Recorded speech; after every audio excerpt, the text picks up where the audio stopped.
আসসালামু আলাইকুম ভিউয়ার্স, আশা করি সবাই ভালো আছেন। আলহামদুলিল্লাহ আমিও ভালো আছি। চলে আসলাম নতুন আরেকটি রেসিপি নিয়ে।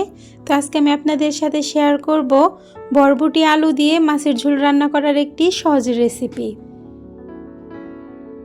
এই জন্য এখানে আমি 4 পিস মাছ নিয়ে নিছি। তো আমি এখানে পাঙ্গাস মাছটা নিয়ে নিছি, আপনারা অন্য যে কোনো মাছ দিয়ে রেসিপিটা করতে পারেন।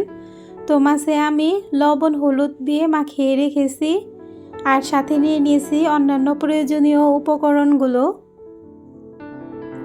এখন একটি কড়াই গরম করে এখানে আমি দিয়ে দিব কিছুটা পরিমাণ রান্নার তেল।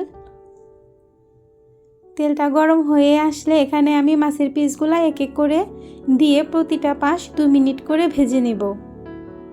তো আমার একটা পাশ ভাজা হয়ে গেছে, এখন মাছের পিসটা উল্টে দিয়ে আমি অপর পাশটাও 2 মিনিটের মতো ভেজে নেব।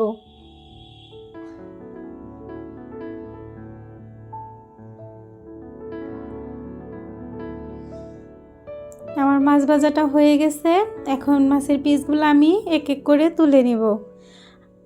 আর এই মাছ ভাজা তেলের মধ্যে আর কিছুটা পরিমাণ তেল দিয়ে দিলাম, আর এখানে দিয়ে দিলাম আমি গোটা কয়েকটা আস্ত জিরা, আর দিয়ে দেবো এখানে বড় সাইজের একটা পেঁয়াজ কুচানো আর কয়েকটা কাঁচামরিচ ফালি। এখন এটা আমি একটু নরম করে ভেজে নেব।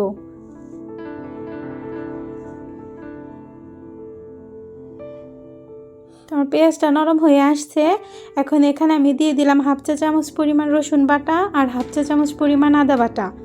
আদা রসুনের কাঁচা স্মেল যাওয়ার আগ পর্যন্ত এটা আমি একটু ভেজে নিব। তো আমার মশলাটা ভাজা হয়ে গেছে, এখন এখানে আমি দিয়ে দিলাম কিছুটা পরিমাণ পানি, কেননা এখন এখানে আমি শুকনো মশলাগুলো অ্যাড করব, যাতে মশলাটা পুড়ে না যায়, সেজন্য পানি দিয়ে নিলাম। এখন এখানে আমি দিয়ে দিলাম হাফ টেবিল চামচ পরিমাণ শুকনো মরিচের গুঁড়া, হাফ টেবিল চামচ পরিমাণ ধনিয়ার গুঁড়া, হাফ চা চামচ পরিমাণ হলুদের গুঁড়া, হাফ চা চামচ পরিমাণ জিরা বাটার, স্বাদ মতো লবণ। তো মশলাটা আমি খুব ভালোভাবে কষিয়ে নিছি। এখন এখানে আমি কেটে রাখা বরবটি আর আলুটা দিয়ে দিলাম।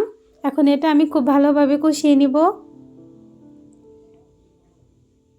তো আমার বরবটি আর আলুটা কষানো হয়ে গেছে, এখন এখানে আমি দিয়ে দেব 2 কাপ পরিমাণ ফুটন্ত গরম পানি, কেননা গরম পানি দিলে তরকারির টেস্ট অনেক ভালো আসে, সেজন্য আমি এখানে গরম পানিটা অ্যাড করলাম। এখন এটা ঢাকা দিয়ে আমি ভালোভাবে বলকনি ওঠার আগ পর্যন্ত অপেক্ষা করব। তোমার তরকারিটাতে ভালোভাবে বলকনি উঠে আসছে, এখন এখানে আমি ভেজে রাখা মাছের পিসগুলা দিয়ে দিলাম। এখন আবার ঢাকা দিয়ে আমি 5 মিনিটের জন্য রান্না করে নেব। তো 5 মিনিট পর আমার তরকারিটা প্রায় হয়ে গেছে। এ পর্যায়ে আমি এখানে উপর দিয়ে কিছুটা পরিমাণ ধনিয়া পাতা দিয়ে দিলাম, কেননা শীতের তরকারিতে ধনিয়া পাতা দিলে খেতে অনেক বেশি ভালো লাগে।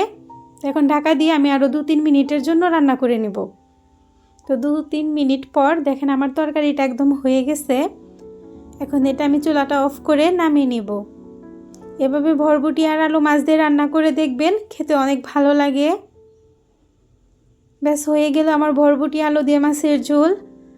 আশা করি আমার রেসিপিটি আপনাদের ভালো লেগেছে। ভালো লেগে থাকলে প্লিজ পাশে থাকবেন। আজ এ পর্যন্ত, সবাই সুস্থ থাকবেন, ভালো থাকবেন। আল্লাহ হাফেজ। আসসালামু আলাইকুম।